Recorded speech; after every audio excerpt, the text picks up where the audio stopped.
Hi, I'm Plenty from TrueGlow, and today I'm going to quickly demonstrate how to change out the fiber on the fiber optic sight on your handgun. Whether it's the front sight or the rear sight, it's done in the exact same way. Some common reasons why you might want to change out the fiber on your sight is if you want a different color than what came pre-installed, if the fiber kind of gets dull over time and use, or if somehow that fiber got damaged by banging it around or a solvent or something else. But not to worry, it's a quick and easy thing to change out. So let's get started. The very first thing that you're going to want to do is make sure that the gun's unloaded. It's obvious, but of course you want to make sure that you're handling the gun safely. I actually recommend taking the slide completely off because it's of course going to be safe and it makes the installation process a little bit easier. Second, you're going to need a few tools. All you're really going to need is a pair of snips. If you don't have a pair of snips or wire cutters, even a pair of fingernail clippers will do. And some heat source. You can use a fireplace lighter like this, you can use just a big cigarette lighter, or you can even use a soldering iron. I'll demonstrate that method as well. After making sure you have all the tools you need and making sure the handgun is safe to work on, the very first thing that you need to do is to make sure that you have the right diameter of fiber. There are really only two different sizes of fiber that are in common use. Usually it's 78 thousandths or 60 thousandths. A lot of times the specifications for the fiber can be found either in your user manual or from the handgun manufacturer. But usually if it's a larger fiber, it's that 78 thousandth size. If it's a smaller one, it's that 60 thousandth size. Today we're going to be working on a Kimber Pro Carry 2, and this front sight uses the smaller 60 thousandth size. So in this case our fiber is still in place. Sometimes you'll be replacing the fiber because it's fallen out. If that's the case, you can kind of skip the step of the fiber removal. But if you have to remove the fiber, I recommend taking your snips and just cutting off kind of the beaded end on the very front of the sight. You'll have a bead on either end, and it doesn't really matter which one you cut, it's whichever one is kind of sticking out further. So in this case I cut off the front, and then from there you can start pushing it through a little bit, and usually you'll be able to grab the rest of the fiber with your snips and pull it all the way out, safely removing it from the sight. Now that we've got the fiber out of the sight and it's just bare metal, we're ready to begin the installation. I'll first demonstrate replacing the fiber using a lighter as your heat source. That's typically the more common method just because it's something that nearly everybody already has lying around. So the first thing that you're going to want to do is just kind of feed your new fiber into the front sight and just push it through so it's exposed on both ends. And then you'll take your heat source, and this is where you need to be a little bit patient because the goal here is not to burn the front sight, but to just soften the material so that it expands. So you'll click on your lighter. I like to slowly rotate the fiber, and all you're trying to do here is get it warm. You're not trying to light it because then it might be a little bit smoked or cloudy looking, and it might not return back to the correct shape as a nice even circle. So once it starts to bead up like that and get warm and soft, you'll pull it back through. And so that way the fiber will kind of conform to the shape of the fiber holder. After you've pulled it back through, now you're just going to want to snip off the excess. You don't want to cut it right against the very edge, and you don't want to leave too much either. You need just a little bit hanging out. Before you cut it, I like to put my finger back behind the other side of the sight so that the fiber doesn't shoot out the other side when I snip it. So you'll cut it with just a small excess remaining, and then you'll do the exact same thing on this end.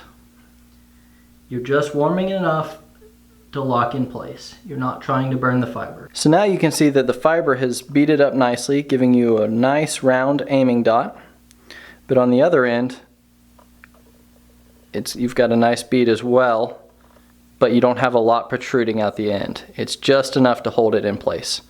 So that's kind of the quick and easy method to install the fiber, whether it's front sight or rear sight. You do it the same way, using just a pair of snips and a lighter. Now I'll demonstrate the soldering iron method. For this installation, we're going to be working with the Kimber Micro 9 pistol. I've already taken down the pistol so it's safe to handle, and I've already taken out the fiber from the front sight. I'm going to be replacing this red fiber with this green fiber just because my eye can see it a little bit better, and that's purely personal preference. Because this installation is fairly simple, you can kind of customize it to whatever your eye tends to favor. So I'm going to go ahead and put in the fiber, and the only difference in this installation from the previous one is that this uses the larger 78 thousandths fiber. So I'll go ahead and slide it through like that, and then I've got my soldering iron mounted onto a board here, but you don't have to do that. And I'm basically going to do it just like the last one. Just be really careful not to touch that iron with your hand because it's really hot, obviously. And then I'm just going to kind of bring the fiber near the heat source and turn it. Now, a lot of fibers are installed from the factory using the soldering iron method just because there's no open flame, so you're a little bit less likely to burn the fiber. So it's going to be nice and bright, but it does take a little bit longer to do it this way. So I'm just going to kind of keep it right next to the end of the iron till that starts to bead up. All right, I can see it starting to swell. Give it just another second here. Okay, that should be good. And then you'll pull it back through against the fiber holder. Move the heat source out of the way for the moment. And this is just like our first sight. Now we're gonna snip this off. I'm gonna put my finger there again so it doesn't shoot out of the sight and I don't lose my fiber.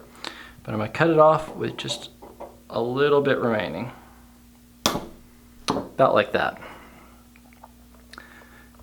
That may even be a tiny bit much, but you would always rather have too much than not enough because you can always cut it down, but you can't add material. I'm going to cut it down just a little bit more.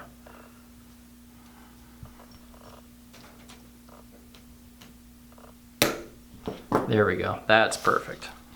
And I'm putting my thumb behind the side I just worked on just to make sure it's pushed all the way forward. You don't necessarily have to do that, you just want to make sure that as much of the fiber can stick out of that end as possible so that you get a nice even bead. All right, I can see it starting to swell just a little bit.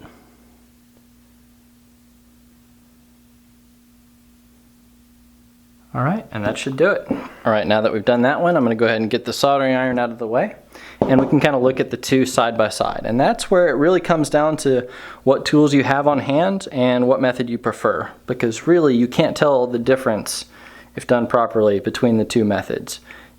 The goal is to have a just slightly flared dot on the front end, have it locked in place on both ends with kind of minimal material hanging out of either side. The only difference really is obviously the color and the fiber diameter, the micro 9 being the larger of the two. But it's really that simple. I hope you found this information helpful, and I hope now you're not intimidated when you need to change out the fiber on your site. Whether somehow that fiber gets damaged and you need to replace it, or you just want to change color, knowing how to do that quickly and easily will get you back on the range faster. Thanks.